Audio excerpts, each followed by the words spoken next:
Well, welcome everybody. We might make a start. My name's Professor Grant MacArthur, the Executive Director of the Victorian Comprehensive Cancer Centre, and great pleasure to welcome you all today to our Monday Lunch Live.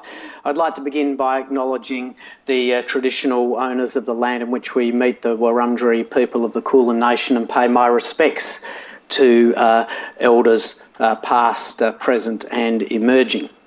So coming up in Monday Lunch Live, when I look at our exciting list coming forward that's up on the screen here for you, I think we've got a terrific mix of the old and the new.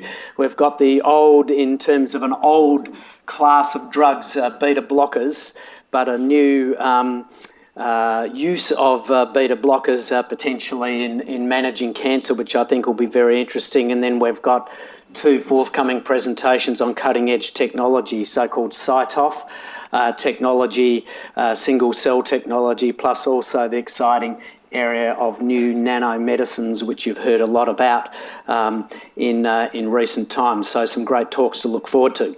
But today we're here for a very special topic. And I think it's a topic that is growing in incredible interest across the cancer community, and that is the concept of financial toxicity. I was just reflecting how that this is a relatively new term, and I think you'll understand by the end of today clearly what we mean by financial toxicity and the importance of this, particularly from a patient's perspective. So our lead speaker today, I'm delighted to welcome Professor Chris Paul, from New South Wales. So Christine is the Co-Deputy Director of the Hunter Cancer Research Alliance, Chair of their Implementation Science Flagship, and is also Associate Dean for Research for the School of Medicine and Public Health at the University of Newcastle, and is a researcher of renown in this important area of financial impact and impost on patients with a diagnosis of cancer. But joining Christine, we have a real team from the coalface. So I'd very privileged to welcome Denise Beovich and Tegan McName from Peter Mac, who are social workers, and Tegan and Denise are really at that coalface on this very difficult issue for some patients of financial toxicity. But importantly, we also have a strong consumer perspective today, and I'd like to welcome and acknowledge the contributions of Sophie Athan and also Paul Baden, who are two of our consumer leaders across the VCCC. I think Paul and Sophie, given the importance of this topic, it's telling that you put your hands up personally to make contributions to the debate today, because it is such an important area. So without further ado, I'd like to welcome Christine Paul to the podium to address you on some of the very interesting recent emerging data in this space. Over to you, Chris. Great. Thank you, Grant, for that very warm welcome. And I'd also like to say hello to the 13, 11, 20 people who I know are listening and watching online and who've had a lot to do with this work as well. And I'd also like to acknowledge the list of people mentioned there who've been involved in this work, and also acknowledge the traditional owners of the land that we're meeting on today, acknowledging, or pay my respects rather, to elders past, present and emerging. So getting right into it, we'll see how that goes. Yeah. So when a person in Australia experiences cancer, often what they expect is that the major costs that they will experience will be covered under our universal healthcare system, which is meant to cover everything. And the main challenges that they will face are about coping with the physical and psychological impacts of the disease and its treatment. But often the reality is a little different than that, or additional to that. And you can see a quote there from a person who was 12 months post-diagnosis of bowel cancer, saying, "Getting sick with cancer is a costly exercise. It doesn't just tax you physically and mentally, but financially it destroys you." So clearly that person had a pretty financially toxic experience. The two sources of data that I want to talk about today, the first one is a literature review of just Australian data, so it's just about people in the Australian health system. And some of the other data comes from a study called the START study, which is a collaboration with Cancer Council in Victoria and New South Wales, where people who call into that 13 11 20 service and are interested in being followed up for some research and also have a bit of distress, general distress that is, we're following them up at 3 and 6 months and looking particularly at psychosocial issues, but also the financial issues that have come into that. I'm drawing on a bit of that data today, even though that study is still ongoing for a while yet. So, patient out-of-pocket costs, what are they and what do they look like? So those out-of-pocket costs are highly variable. For example, perhaps someone with prostate surgery, that's robotic surgery, might have many tens of thousands of dollars in costs, where someone else might have only a few hundred or $1,000 in costs. Those costs can range from something like 6% up to 32% of what the total cost of their treatment is, with obviously the rest being borne by the health system. Those kinds of out-of-pocket costs can include gap fees, such as consultation fees with their general practitioner or specialist along the way of diagnosis and treatment, other sorts of tests, particularly to identify particular aspects of your disease, over-the-counter medications, devices you might need, travel and accommodation when you're attending treatment from an area that's not close to home, personal care, which can add up over time, and it can be a large lump sum, or it might be regular weekly or monthly costs. For most people, though, those out-of-pocket costs are unexpected. For example, a study there by David Currow et al. Found that 70% of prostate patients spent more than they had expected to pay. And we found in our START study that when we're asking just a few questions about financial issues, it wasn't meant to be a study majoring on financial things, we found that people really wanted to discuss those out-of-pocket costs. And there's a lady there, that's not her actual picture. One example she gave us was that in order to pay her partner's $35,000 robotic surgery cost, the only way for her to access that money was to retire and access her superannuation, and that wasn't something she had intended to do at that point in her life. So a big issue for people around this issue of financial toxicity is loss of income, because obviously when you're very unwell, you can't work in the way that you used to work. We know that prostate cancer in Australia is associated with retirement 4 to 5 years earlier than people had planned, and that of those people in one of our studies who were employed at the time of their diagnosis, 64% of them reported a reduced income, and that income was pretty substantial, something like 50% for many of them. We also know that overall the probability of employment is reduced by 41% for men and 17% for women if they undergo cancer treatment. And the difference between men and women there is, I think, partly due to age, that women have in the past tended to retire earlier, and cancer can strike around that sort of time frame. So what that tells us is that we do need to research very clearly that dual problem of high out-of-pocket costs and reduced income that tend to hit people in one go. Now, from that START study, which I mentioned earlier, I've pulled out some quotes, and these are in the context of talking more broadly about psychological and psychosocial impacts of cancer. So one person who was 12 months post a myeloma diagnosis in their partner said that the combined effect of treatment costs and loss in wages amounted to $70,000 and continues to be a massive financial strain on our family. A person who was 3 years post a diagnosis of breast cancer said that she had ongoing out-of-pocket costs, something like $4,000 in the last 4 months, but can no longer work. She is on New Start, which is the Centrelink payment for unemployed people, because there isn't one for this kind of situation. And so in that context of not being able to work, she's still required to apply for jobs. A bowel cancer patient who is 12 months post-diagnosis told us that he hadn't been able to work for 11 months. He and his partner had used up their savings. They could no longer afford to pay their mortgage, and they expected at that point to lose their house soon. And lastly, a bowel cancer patient who was more than 12 months post-diagnosis said that he was struggling mentally and physically to do his job and using painkillers just to manage. He knows he isn't well enough to work, but he feels he has no choice. So now looking at the impact on people's decisions around treatment.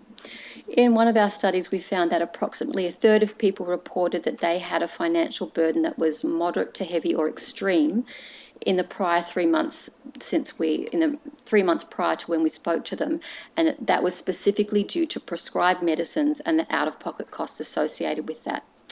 And we found that 12% of those people reported that they didn't use their medicines as prescribed because of cost-related issues, and that could include things like not filling prescriptions, taking someone else's medication instead of their own. And also it does have something of an impact on people's decision-making around treatment. 20% or close to 20% of people in one of our studies said that it gave them a lot of stress around the decision-making, so they had to weigh up what they would do much more carefully than they would have if finance wasn't an issue. And a small proportion, under 5%, did things like avoiding treatment altogether, delaying their treatment, or having less treatment than perhaps they'd been recommended to have.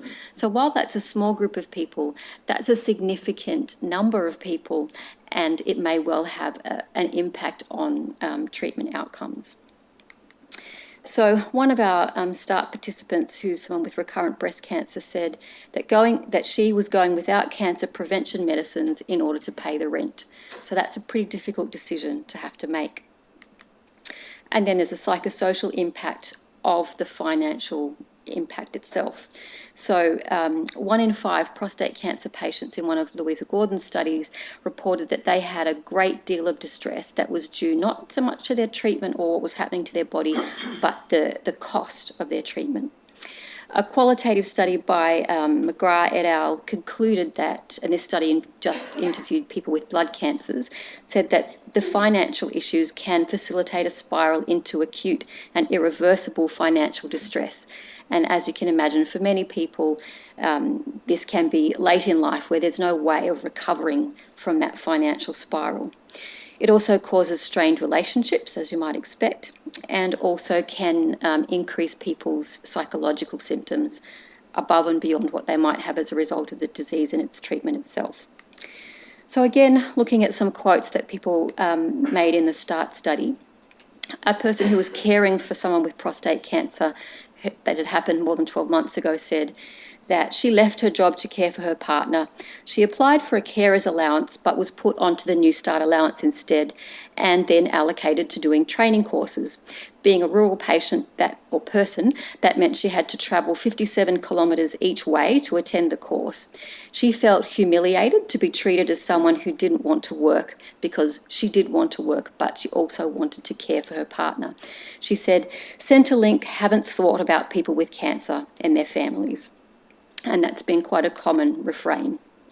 Another person, a recurrent breast cancer patient, said, I can barely afford to buy food. I've been shoplifting foods and vitamins. And for her, that was a very guilty and difficult confession to make, because that was not something she would ever have considered doing earlier in her life, is stealing food. And a bowel cancer patient who was more than 12 months post-diagnosis said, it's as big a burden as the cancer itself. If the cancer comes back, I don't know what I'm going to do. I have this financial burden to carry around. People think you are worried because you have cancer, but it's all the expenses. Perhaps I might be better off dead because there is all this financial drama. So that person was in extreme financial distress, which is something I think none of us would ever want anyone to have to go through as a result of trying to survive cancer. Another group that is important to put a little bit of focus is on families where there's a child with cancer. So a study by Mumford looked at how much does this affect parents each time a child is having treatment. So for every patient day, parents had to take a little over 1 day off work and spent just a little under 1 night away from home for every day of that child's treatment. And that the total cost to them, including those productivity costs, so not being able to work, was something like $589 per day, which is pretty substantial. And almost 3/4 of parents have reported that they have great or moderate economic hardship as a result of their child having cancer, and that economic hardship puts additional emotional distress. Almost all of the families reported that, and it also put additional burden on their relationships. We know that what they mostly go without in the first instance to cope with that financial distress is to avoid expenses in the social domain, like vacations and recreation, which might seem like a luxury, but would actually be very important when you're trying to survive those kind of experiences as a family. We also know that parents often find that they're unable to work even post-treatment because they need to care for the child, attend medical appointments, and recover emotionally. So it's quite a long-term thing. So here's a quote from not the START study in this case, but a different one here, where a parent or a father who was 43 years old and his child had neuroblastoma, he said, "It has profoundly impacted my wife in terms of her career options, the amount of time she's taken off, and where her priorities are. It has certainly curtailed her options. For me, I'm viewed as a bit of a liability in the workplace because there's an uncertainty about whether I'm coming or going at times." So other than children, there are some other groups that we need to bear in mind that are particularly affected by financial issues. Those issues are particularly acute, as you might imagine, for people who are recently diagnosed around the diagnosis and the treatment costs, which can be quite high in those early phases. For some treatment types, like, as I mentioned earlier, if you're undergoing a more expensive type of surgery, like robotic surgery for prostate cancer, they're a group who are particularly challenged around this. People who are late in their working years because they don't have the opportunity to recover financially. People who live in rural and regional areas, particularly because of travel and accommodation. And they were a group that came up in some of our studies as reporting greater financial barriers to their choices about care. Men report this more than women. And people who are privately health insured also struggle in this area. They tend to report something like double the out-of-pocket costs for people who are not privately insured. And they also reported higher odds of those financial factors influencing their treatment decisions. I think that's something that's been quite talked about recently, is that issue of whether people who are using their private health insurance, being treated in the private system, whether they are really getting good value for them, substantially extra money in some cases.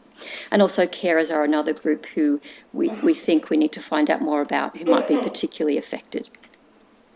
So once you have that circumstance and you try to deal with it, the data we have thus far that says our safety net, while it might be better than in some other countries like the US, where financial bankruptcy often happens to people with cancer, we still have some inadequacies and complexities to face. So we know government income support, concessions and subsidies are difficult to navigate, and they're often insufficient. I've got a little bit more recent data that I'll tell you about shortly.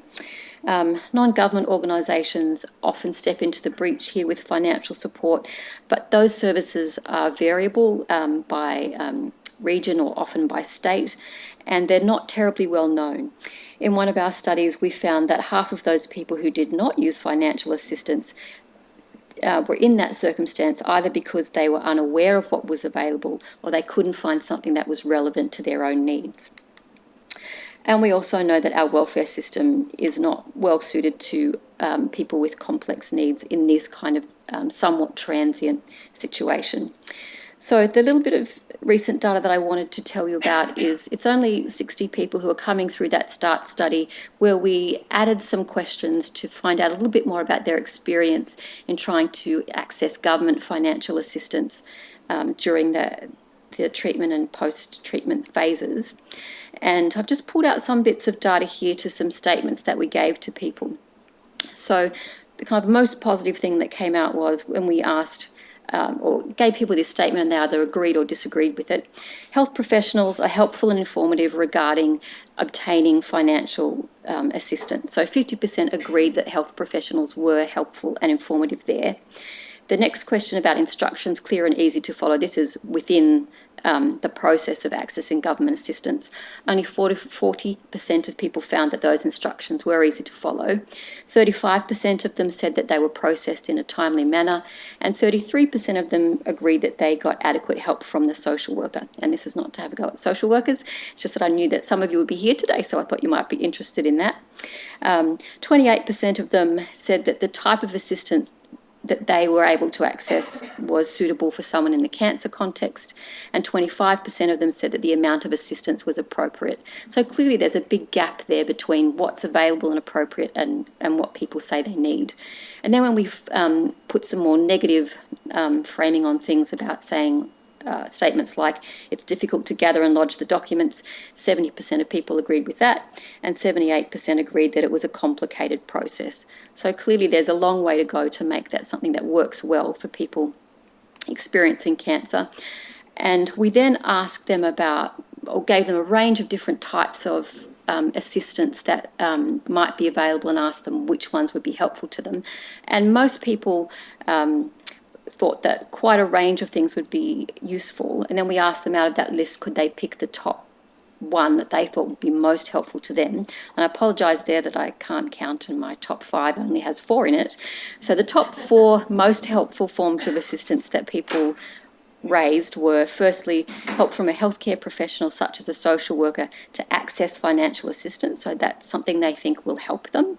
They also were interested particularly in the government having a package of support that's tailored to people with a circumstance like cancer. They also wanted to talk to a financial counsellor and have some streamlining around the application process for government assistance. So there's a bit more data that we'll have, well, quite a bit more by the end of the year that tells us whether this is borne out when we finish the study, whether those findings are consistent, and we'll be able to look at some of the nuances around it. But that just gives you a little bit of a taste of where people think we should be going in terms of helping with that. We do know, just going back to the published literature again, that what people most often report they want is reduced costs in terms of parking, treatment, travel and accommodation, and they want accurate and timely information about the costs that are likely to be ahead of them.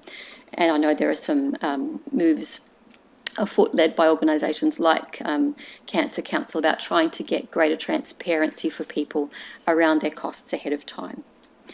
So then, just in conclusion, I think what all that means is, and I apologise that these cigarettes have appeared in my presentation. One of the areas I am researching is around smoking cessation for people with a cancer diagnosis, so that's how they've appeared. But they're not the point here today. That we know the financial effects of cancer are often multiple and severe, so we have to bear all of those things in mind. It won't be a simple solution, and that in order to prevent financial toxicity, we need whole system kinds of changes. That's all from me. Thank you very much.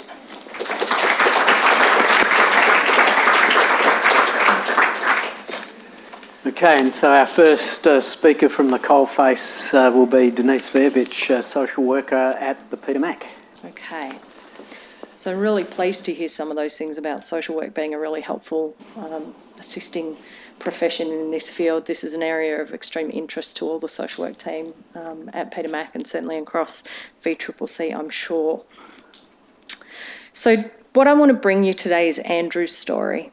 So Andrew's story is unfortunately not unique, and it represents probably one of hundreds that social workers see every year. Financial hardship is an increasingly common experience among cancer patients and their families, and I offer Andrew's story as a basis for broader reflection to think about how the financial health of a patient and family is impacted by the flow-on effect of having a cancer diagnosis. So I worked with Andrew and his family over the course of his 3 years as a cancer patient. He described himself initially as semi-illiterate. He had a preference for talking through forms and information. He found it hard to retain and recall information that was written down for him, and struggled really with the amount of information that was coming his way following diagnosis.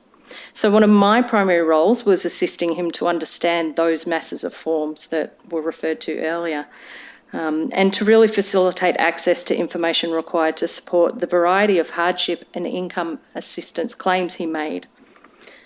Financial and employment matters were Andrew's priority in our first meeting. He and his family had been accustomed to a reasonably flexible lifestyle in regards to money. He was very proud that he had been the primary income earner and provider for his very young family. He'd gained an apprenticeship at age 15 and worked hard to establish his own well-respected business that had been running successfully for many years at the time of diagnosis. He'd even recently hired extra help because of the demand for his services. His employment status changed at diagnosis and set the path for what I'm terming his financial deterioration. Andrew was no longer able to work in his usual occupation because of the disability resulting from his cancer and its treatment. He endured chemo, radiotherapy and surgery, and this continued over the course of the entire 3 years, with the most intense period being the first year. Initially, he was lucky. He had a small amount of savings to tide the family over with respect to his mortgage, household and education expenses, whilst he focused on getting on with treatment. As you can guess, those savings don't last long without any income coming in. Unfortunately, at the time I met Andrew, he had already started the process for accessing his superannuation on total and permanent disability grounds. He'd signed a contract with a legal firm and was already partway through the process. The whole process, in the end, ended up taking 12 months before he was approved for any release of funds. During that 12 months, he spent the savings he had to keep his family afloat and eventually had to claim Centrelink benefits. His initial application for disability support pension was rejected, and that was on the grounds of criteria that are really challenging for cancer patients to meet, which relate to being medically stable, that you're fully treated, medically stable, and that you will not be able to work or study for 24 months. Difficult call. So he started out with New Start allowance, which, to be fair, is not a whole hell of a lot of money. If any of you know how much New Start is, $700 maybe a fortnight, depending on your family income. His wife at the time was on unpaid maternity leave and was due to return to part-time work, but decided to extend her unpaid maternity leave to be his carer and help look after their young child still at home.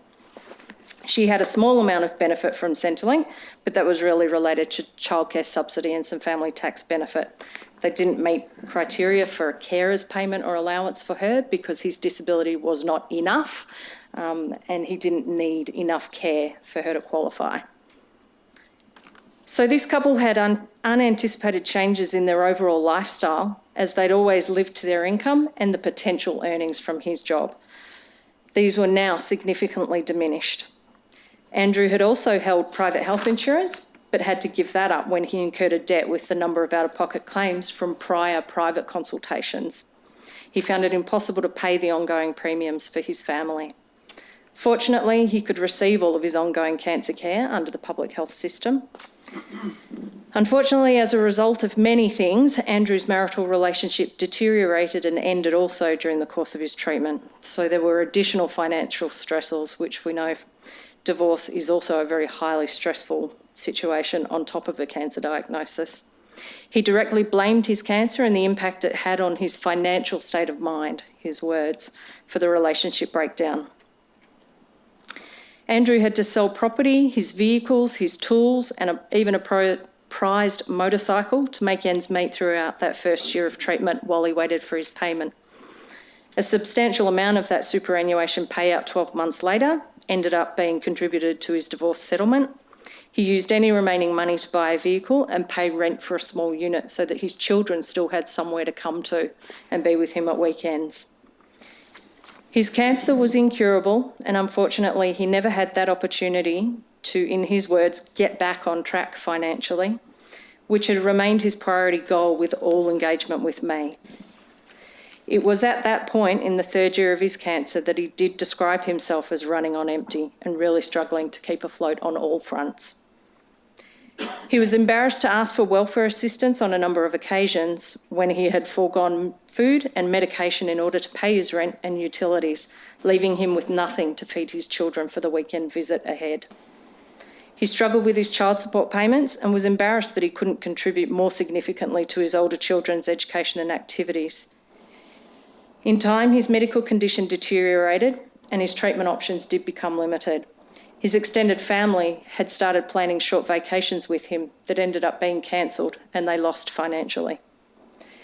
They raised money through social media on one of those GoFundMe type pages to help him pay for travel overseas because he was desperate to stay alive and wanted to extend his life through alternative treatment. Andrew had nothing in the end in terms of finance to leave his children, and he was absolutely devastated. He was at least able to leave a life review story so his children would know his story and know him as a father. My final words are these. Financial toxicity is a potential side effect of cancer, and the impact is as real and debilitating as fatigue, pain, and other side effects of cancer and its treatment. How much should patients and families have to put up with, and how far are they expected to push through that extra getting to empty? We need to take an individual and a broader global view of how cancer and its treatment impacts the financial health and well-being of those living with it. And we need to ask more questions, open more conversations, and find new opportunities to influence systemic change so that finance isn't a reason people make choices as to whether they should eat today or pay the bill or purchase their medication. Thank you. That is me. Thanks, Denise. Andrew's story was particularly heartfelt. An incredible story.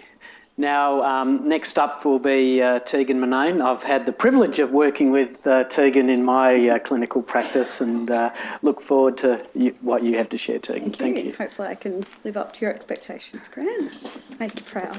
So, it is really great to see everyone here today, and especially with our people who are videoing in today. I think it's really good for us to see that the concerns that we see from people every day are shared by the wider community of BCCC and our patients and their families as well, because it is a huge issue that we see in social work every single day.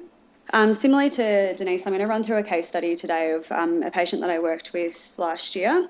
It is someone who has a very different experience, socioeconomic background, and has had a different history. So I think it's important that we can see that this financial toxicity that people experience is across the board, and it's not one type of person or type of background that these issues affect, and that the statistics and things you've heard from Chris actually are far-reaching across the broad spectrum of people that we see here at Peter Mac and at other hospitals around as well.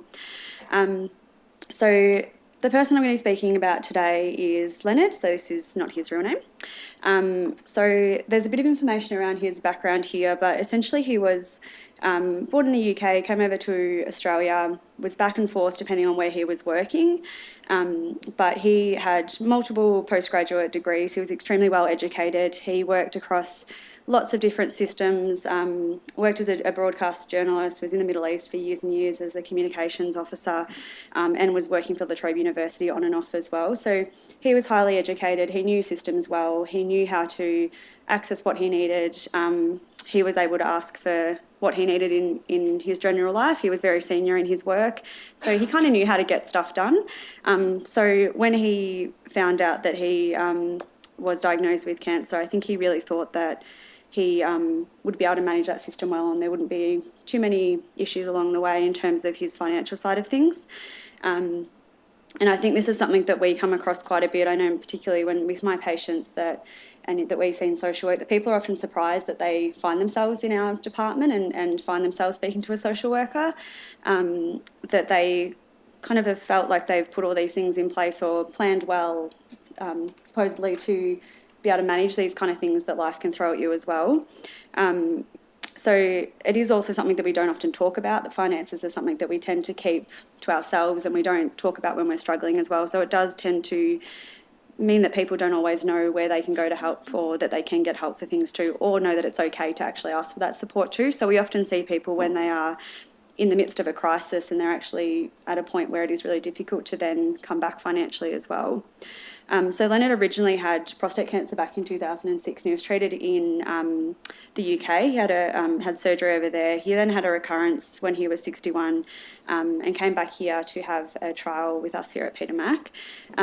He accessed his superannuation early to pay for his flights and trial costs, and was living off his savings while he was here. Throughout his treatment, he was continuing to apply for jobs. He was working at La Trobe University for a little while there. He wasn't able to keep that up with his commitments with his treatment, so he actually had to give that up. But he still kept applying for jobs throughout his treatment, trying to get freelance work here and there. He did go to Centrelink and ask for help there. He was told, similarly to Denise's patient, didn't meet the criteria, didn't have stable disease, still had, they weren't sure whether he would actually be able to fit within that 24-month criteria. He was just under being able to apply for the age pension, and he was under a threshold that they had put a criteria around based on his savings, how long he should be able to last on that money, which was really difficult for him to have gone to Centrelink, done all the right things, and then being told that actually you have to wait until this date to be able to apply again. So he had a private rental. He ended up losing that because he wasn't able to keep his rental costs up. He entered a share house. He was then not able to pay the rent there, so he actually ended up homeless. He was staying with friends for 18 months. He had quite supportive friends here on the peninsula and in Melbourne. So he was basically staying on a couch for most of his treatment, but he also then was having to travel from the peninsula a lot of that time. He wasn't able to apply for reimbursement from travel schemes and things too, because he didn't actually have a fixed address that was over a certain amount of kilometres away. He was eventually also put on the New Start allowance, which, as you've heard, is the job seeking allowance. When he applied for disability support pension, it took 5 months to have that approved. So that's the other thing that people don't always realise, that these wait times for Centrelink payments and government assistance are huge. To get reimbursement for rural reimbursement, it's at least 2 months to get the payment back. Some of these disability claims that we're helping patients with can take 3, 4, 5, 6 months to actually even be processed, and at the end of that they may then be told they're actually not eligible. So it's a huge amount of time for people to live on something like $700 a fortnight on New Start allowance, and to be expected to pay rent in Melbourne or around Victoria as well. He went to housing services who were unable to assist him as well, because he technically had somewhere to stay that night. The housing services obviously deal with a lot of crisis. They're trying to get people in a house for that night. So knowing he had a couch to go back to at a friend's house, he wasn't really a priority for them to be able to find housing. And long-term stable housing is very, very difficult for people to access through housing services, because there's just not a lot of options for people to actually access those as well. So we did eventually find housing for Leonard. This was after 18 months of him being homeless. He experienced disease progression and ended up being treated with palliative care. And during that time was still going to housing services, was still going to Centrelink, was still trying to look for somewhere to stay. So the quote up there is something he emailed me 2 days after he moved into his new place. It's very formal. He was a journalist by background, so I did read that. I think it does sound like I made that up, but it is a direct quote. So he found a housing unit through an aged care service that was a church-funded service that their priority is helping people who are most vulnerable and most financially distressed. So he had a nice little unit that he got set up with there. Unfortunately, his condition deteriorated about a month later. He ended up back in Peter Mac and went to an inpatient palliative care unit for end-of-life care. So he passed away in August last year. And I suppose this is obviously not the experience we want anyone to have towards the end of their life, to be homeless and having to look for these, these supports and manage these systems, but particularly when someone's unwell, having cancer treatment, to also have these issues on top of that is pretty unimaginable for people have to actually deal with in somewhere where we do think that we have access to all this, medical support and funded care as well.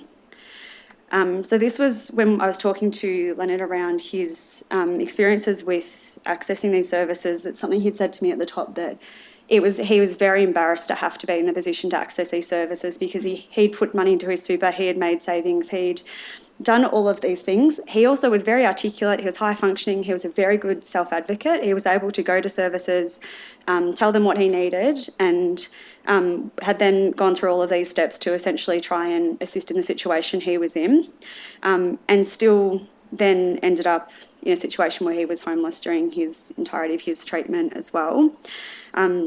So I suppose the thing that I do want to say is that it is the financial burden of cancer diagnosis does affect people across all socioeconomic backgrounds.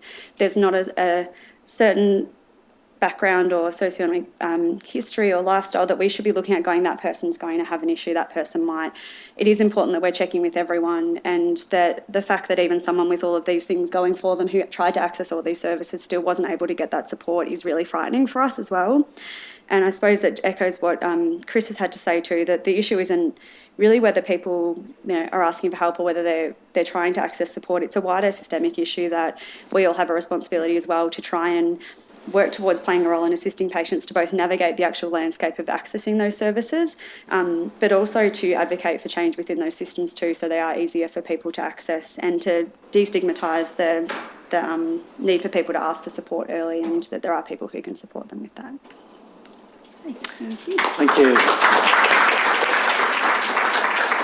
Thanks, Tegan. Another incredibly powerful narrative. And now I'd like to welcome to the podium Sophie Athan to give a consumer perspective. Thank you, Sophie. I don't know what I can add to all of that that's been shared this morning, but I'll do my best to sound a little bit different, but I think a lot of what was shared this morning concurs in terms of my experience and knowledge with a lot of patients and consumers around all of the issues that have been identified, and therefore in lots of ways it kind of calls us all to kind of start looking at taking some action around systems change and systems approach to be able to support in a much more humane and compassionate way a range of patients and their families. Anyway, I will share my thoughts with you. I think it's obvious that this is a highly relevant and topical issue, which is being recognised by both lots of consumer networks along with the health system itself and all the practitioners within that health system. I asked myself, why do some patients get caught in financial toxicity when undergoing cancer treatment and beyond? And really I'm simplifying here by having broken that into two broad areas. The first area is the actual health system itself. For example, going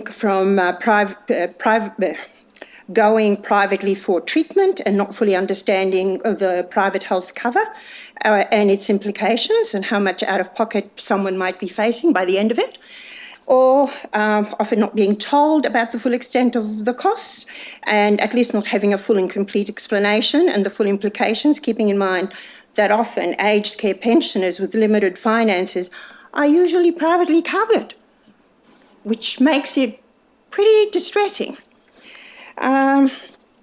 I'm also including here the primary health sector, where GPs can refer patients for tests at significant cost to the patient, either because the GP is unaware of where the services can be provided which do not cost the patient, or they do not realise the financial limitation of the patient.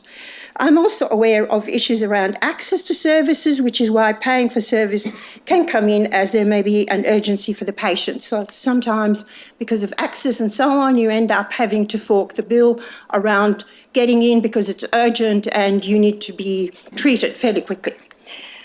The other one is around the capacity to work and financial resources. So I've broken it up, as I said, into the health system itself and how we have the negotiation between the health system and the patient, and the other one is the implications of the condition and the treatment around the person's resources and supports and finances. What can and should be done to ensure it doesn't happen? Well, this is why we're having this conversation today. My first point needs addressing by the healthcare system, which is why the Cancer Council is currently looking at developing, this is just one example, a standard for patient-informed financial consent. Until you know what you're up for and you know exactly what you're up for, you make a decision based on that, rather than after the fact you end up receiving a bill of a certain amount of money which you haven't anticipated and you haven't budgeted for. So it's critical to have that. And I am pleased to say that our committee, the committee that I chair, which is the Cancer Consumer Advisory Committee for the VCCC, actually had the opportunity to have input into that process because we felt it's very important. And we feel that we need transparency and informed consent for all aspects of treatment and their financial implications. Now, I'll share with you two case studies very quickly because you've already heard a few. They're part of my extended family, so it's really personal. One case is a 49-year-old female, runs her own business, has a partner, has children, has acquired a couple of young grandchildren, runs a successful business, has been diagnosed with stage 4 cancer, which has to have immediate action and immediate treatment, makes the decision which floored me. I have private insurance cover.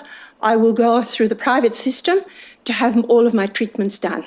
I asked the question, why are you doing that when you can do it through the public health system? And the response was, I feel that the private health system is better, and I feel that this particular surgeon is better equipped and better for me. And that was based on how do you know that? I just know that. It wasn't based on information. It wasn't based on an analysis, a referral from someone or anything. So the issue was she made that decision based on the interaction with that particular specialist and went down the path of having her treatment done. The treatment cost her, I have to tell you, they had to take a second mortgage. The business had to kind of slow down. They were looking at selling and losing their home. She's unable now that she's had her treatment, and we still don't know what the further down the track outcome will be for her in terms of survivorship. The resources are very limited. They had to take a double mortgage, and they're in debt up to their eyeballs.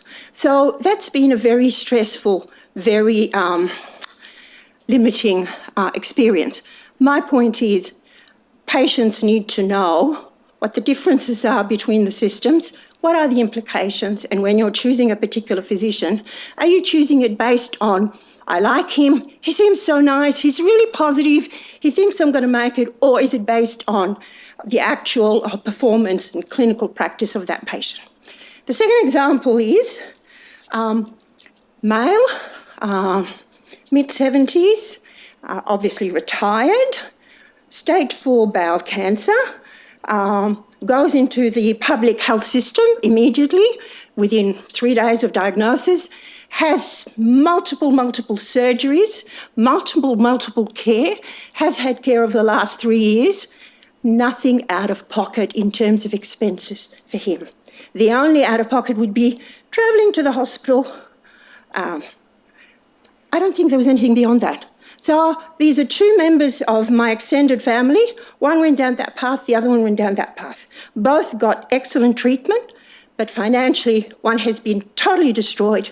The other one has had good treatment, good quality of life, extended life, and is still managing. So I think at the end of the day, the health system, I just have one sentence, has to be more accountable and transparent. But we also need to have systems in place for what I call improved wraparound supports for patients who are in need of financial and social supports. Thank you. Thanks, Sophie. Yes, and I think for your extended relative, one of them clearly did have a very financially toxic experience. So thanks for sharing that. And final speaker before question time will be Paul Baden, also to give us a patient perspective. Thank you, Paul. Thank you, Grant, and thank you for all the previous speakers. It's interesting, financially neutral experience. Is there such a thing? What does financially neutral mean? Well, neutral means no costs, no out-of-pocket expenses. Is that possible? Is it achievable? And we've heard today the financial toxicity and the effects it has on families, people, carers, patients when they're going through a cancer experience. So the questions that I ask really is, it would be a wonderful thing to aim for, but in reality, there'll probably always be costs to a patient. How can we reduce the cost to patients and carers to keep moving towards neutrality? And where should the conversation start? And who with? Who directs you to the right person at the beginning of your journey? The financial minefield for consumers needs to be addressed. and simplified. We all experience the confusion we have with telcos and energy companies offering discounts, calling up, how about this, sign up, 12 months, 2 years, we'll give you this discount, we'll offer you this. You go to the smaller print, and often you find that it's not all as it seems. There's a bit of a similarity between the financial costs of public system, private system, out-of-pocket costs, and the whole minefield when you start. We get frustrated and angry. Why can't it all be made simple? These are the questions. When a person is diagnosed with cancer, and as we've heard, they begin the merry-go-round of the health system. They're emotionally, physically, and mentally out of their comfort zone. They and their carers are dealing with everything that is given to them. Treatment options, hospitals, alternative medicines, etc. So to deal with the financial side of the equation adds more stress and more decisions to be made. And as we have heard from the previous speakers, devastating decisions, devastating results. The public versus private insurance, hidden costs, ongoing costs. When I was diagnosed with mantle cell lymphoma 13 and a half years ago, I opted to use my private insurance at the Royal Melbourne Hospital because I was told that that would support the hospital. When I was admitted for my first sessions of chemo, the nurse unit manager gave me a number of reasons why I should change from private to the public system, which I did. Main reason for me was not having to deal with invoices coming in weekly, having to pay and pass them on to my insurer, and not knowing what the costs would be actually when my whole focus should be on my health without that worry. I had a bone marrow transplant at the end of 2005, and since then I have spent thousands of dollars on drugs, scans, consultations, etc., even though I am in the public system. I know that my treatment has cost a fraction of the hundreds of thousands of dollars that the costs are actual. However, for many people, the smallest of out-of-pocket costs are impossible to cover. If I'd have stayed within the private system, I don't know how many more thousands of dollars it would have cost me and what my financial situation might be now. People look with very little income, choose not to have treatment, or they get into debt way over their heads. And for some, there is so much stigma and embarrassment attached to their situation that they choose other options. So where should the conversation start? Well, apart from that one conversation with the nurse unit manager, no one from my initial appointment with my GP telling me I had cancer up until the present day has ever brought up the financial costs and options to me. I had to find out for myself, i.e., where do I go, find treatment that is bulk billed rather than pay $200 to $400 for a scan. I was at a workshop at the Cancer Council last month and discovered that women having tests for ovarian cancer would have to pay up to $800 when referred to by their GP for those tests. However, by going to the familial cancer centre here at Peter Mac, there are no out-of-pocket expenses. How many women are told that and given that option? Financial neutrality to patients and carers would be amazing, but highly improbable. To aim for it would be amazing. Communication and simplification of the system would go a long way in reducing the stress for patients and carers. There was an article in this weekend's Age by Colin Kruger called Mind the Gap. And to me, one paragraph in the article sums it up. This system should not rely on consumers having to do the work. This system should rely on private health insurers, the government, and health professionals working together to actually be delivering the best possible care for the best price for the consumer. Thank you.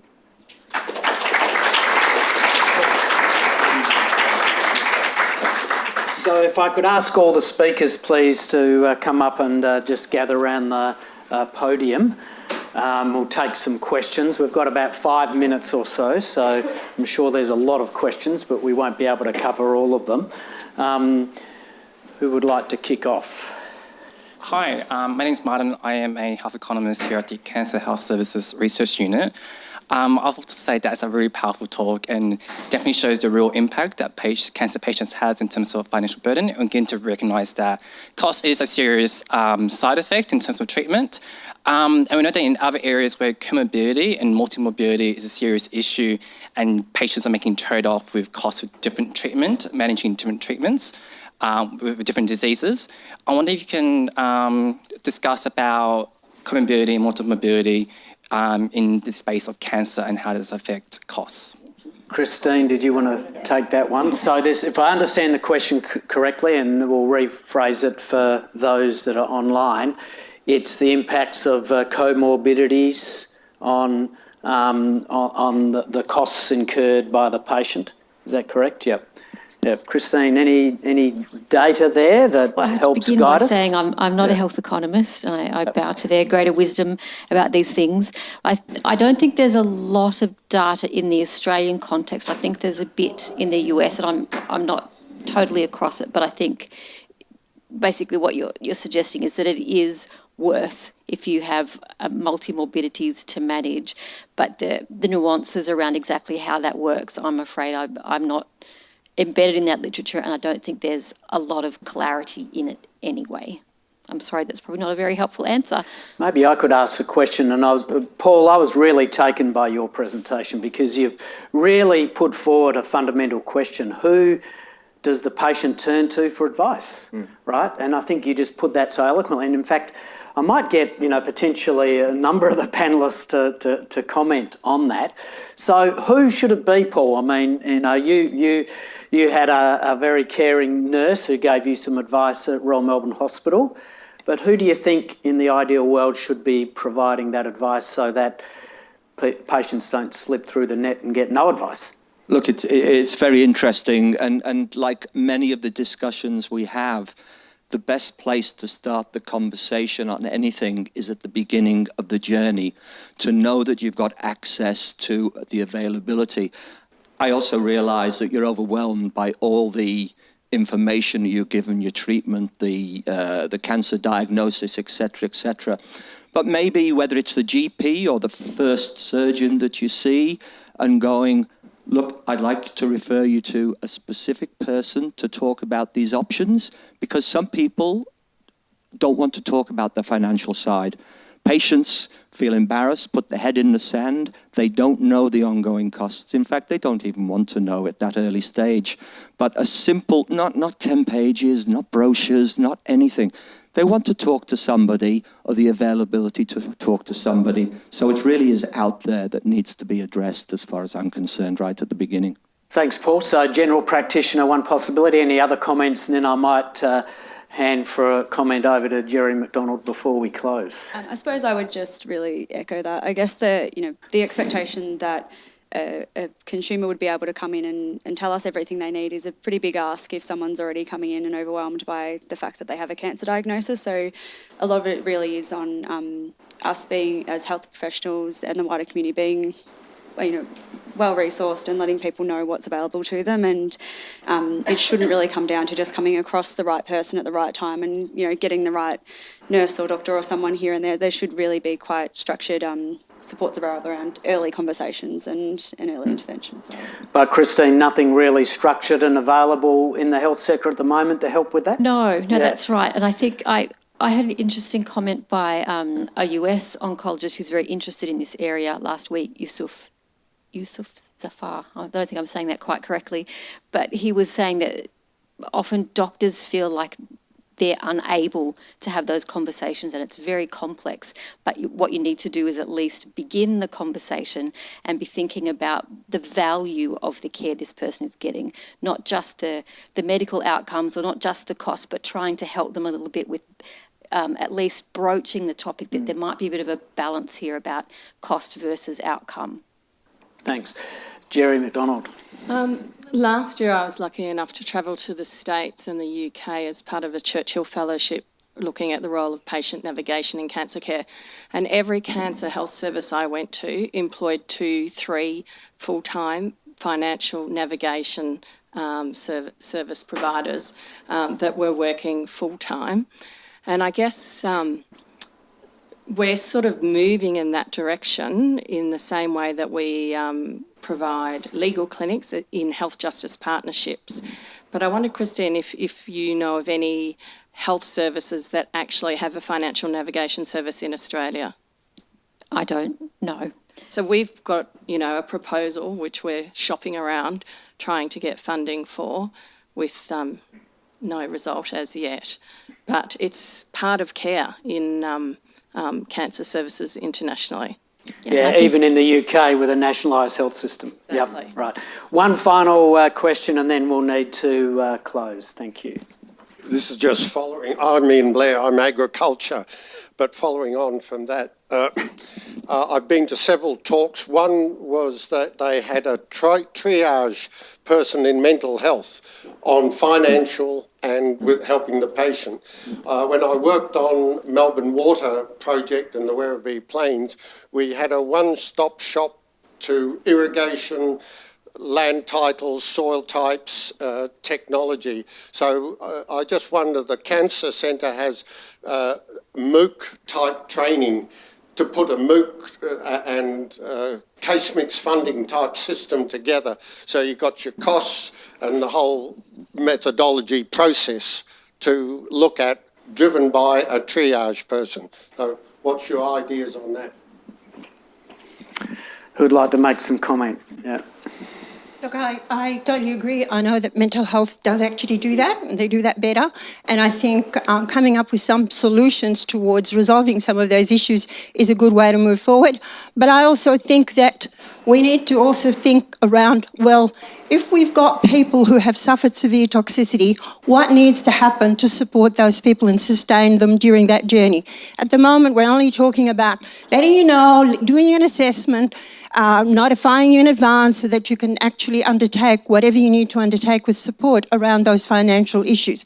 I would like to see people who have become totally disadvantaged to be able to access something so that they don't have to go through Centrelink, so they can actually claim a disability pension to support someone they care for, and so on. So we need to talk beyond that. Great. Well, thanks, Sophie. And I think that we've finished on a very positive note, I think, because it's clear there's a call to action here for actually some true innovation in the health system to address what is a critical issue. So it just reminds me to thank all of our speakers today. Thank you very much.